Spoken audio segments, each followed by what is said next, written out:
Bonjour à tous. Je m'appelle Paul Arthur, j'ai 22 ans. Je suis en deuxième année de sound designer. Donc avant de venir moi dans cette école, j'ai fait une terminale littéraire et ensuite j'ai suivi un cursus de licence en littérature anglaise. J'ai entendu parler de l'école moi lors d'un salon de l'étudiant sur Bordeaux.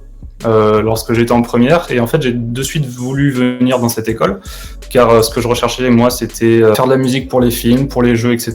Et j'ai découvert la filière en fait sound design et c'est quelque chose qui m'a de suite plu car ça met en avant tout la créativité.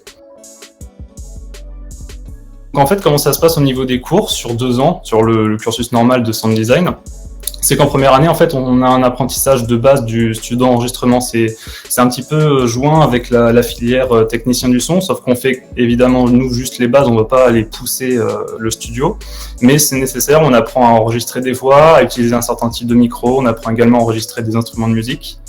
Ensuite, on apprend les techniques fondamentales des logiciels de post-production, à savoir Pro Tools de chez Avid. On a beaucoup de cours théoriques sur le premier semestre dans le studio. Il faut savoir comment tout fonctionne, que ce soit les consoles de mixage, les différents outils, les hardware qu'on va utiliser en même temps pour mixer. Il faut qu'on apprenne un petit peu comment ça marche de base en théorie pour ensuite l'appliquer sur le côté pratique. On a des cours de droit également, ça sur les 2 ans, car il faut connaître la loi si on souhaite créer son entreprise en sortant de l'école. On a des choses à respecter. Et on fait également de l'anglais. Ensuite, en deuxième année, on a des cours beaucoup plus pratiques que théoriques. On apprend notamment à faire du travail d'équipe. On a des projets d'examen de fin de semestre ou de fin d'année en post-production où on valorisait le travail d'équipe. On crée une équipe de 5 ou 6 personnes et on attribuait des rôles. Il y avait des compositeurs, il y avait des sound designers, il y avait des directeurs artistiques. Ensuite, on avait le mixeur et voilà.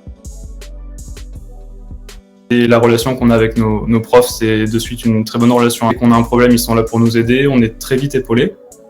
On a accès aux cabines de studio très facilement. On a accès à tout le matériel de l'école. Si on a besoin, on peut demander, on peut réserver une journée ou une après-midi dans des cabines. C'est vraiment quelque chose qui est appréciable quand on n'a pas forcément du matériel chez soi au début. On peut accéder au matériel de l'école et on a quand même tous les logiciels à disposition. Faut pas avoir peur, on est tous pris en main, on commence tous au même niveau sur tous les logiciels, tout le monde commence au piédestal.